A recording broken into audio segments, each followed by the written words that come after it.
Good morning everyone. আজকে হচ্ছে ষষ্ঠীর দিনে তোমাদের সবাইকে শুভকামনা জানিয়ে আজকে দিনটা শুরু করলাম। অনেকক্ষণ আগে শুরু হয়েছে, তবে এখন আমি ছোট্ট করে একটু শেয়ার করি। আজকে যে মাংস আমরা খাসির মাংস রান্না করব সব রেডি করে নিয়েছি। যে আলু আর পেঁপে দিব, আর এই যে দিব রসুন দিব, কুচানো পেঁয়াজ, আর এখানে পেঁয়াজ বাটা, আদা বাটা, রসুন বাটা, লঙ্কা বাটা, এটা সব আছে। আর যেখানে মাংসটা এখানে রেডি করা আছে, মাংসটা রান্না করব। আর এদিকে তো ভাত ঠাত হয়েছে, এদিকে কী কী রান্না হয়েছে সেটা তোমাদের সাথে শেয়ার করলাম না।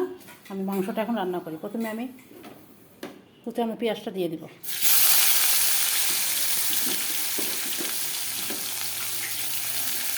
সেদিন তোমাদের সাথে শেয়ার করছি, আজকে একটু শেয়ার করি। তো ডিটেলসে যাবো না, যে কুচানো পেঁয়াজটা এখন একটু ভাজা হবে, তো ভাজা হোক, তাতে দেখাচ্ছি। এই যে পেঁয়াজ কুচানো হয়ে গেছে, আমি এখন এই মশলাটা দিয়ে দেবো। এটা এখন অনেকক্ষণ ওরকম ইয়ে হবে, কষবো।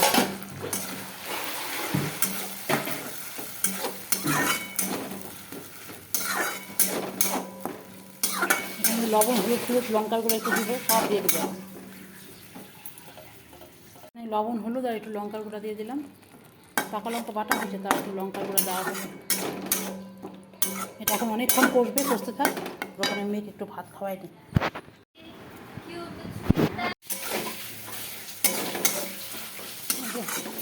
মশলাটা ভালো করে কষতেছে প্রচুর, আর অনেকক্ষণ করবে। মাংসের ঝোলটা মোটামুটি কষা কষা হয়ে গেছে। আমি যে গোটা রসুনটাও দিয়ে দিলাম এখানে। এখন আমি মাংসটা দিব।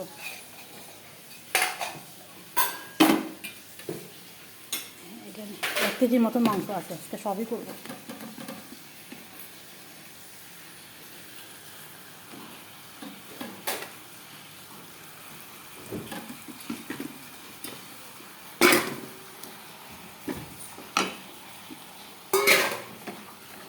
এটাকে ভালো করে কষাবো।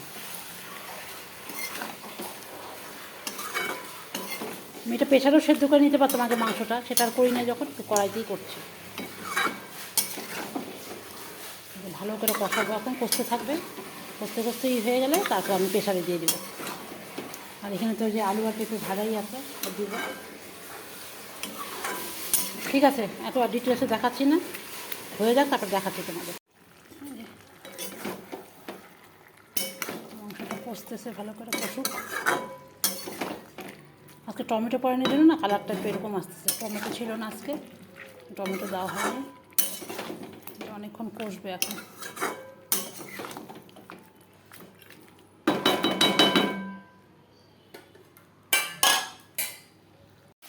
মাংসটা পুরো একদম কষানো হয়ে গেছে, দেখো আমার। আর এখানে আমি গরম জল বসাচ্ছি, গরম জলটা মাংস মধ্যে দিচ্ছি। পুরো কষা হয়ে গেছে একদম। এরকমই খেতে ভালো লাগে, কিন্তু এটা তো সেদ্ধ হয় না, এটা যেন খাওয়া যাবে না। এটা আমাকে প্রেশার কুক করতেই হবে। প্রেশার রেডি করা আছে, প্রেশার আমাকে দিয়ে দেবো।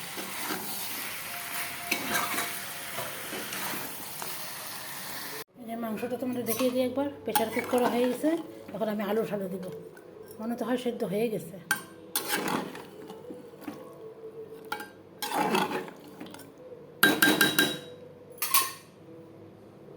তোমাদের সাথে শেয়ার করি। এখন আমি প্রেশারে আলু দিয়ে দিলাম। আলু দিয়ে এখন সেদ্ধ হবে, মানে আলুটা সেদ্ধ হবে, তারপরে অফ করে দেবো। রসুনগুলো সব খুলে গেছে। তাহলে আজকের মতন বন্ধুরা, আজকের মতন টাটা। সবাই ভালো থেকো, সুস্থ থেকো, সাবধানে থেকো। সবার পূজা খুব ভালো কাটুক, সবাই আনন্দে থাকো। আজকের মতন এখানে ভিডিওটা শেষ করছি। টাটা।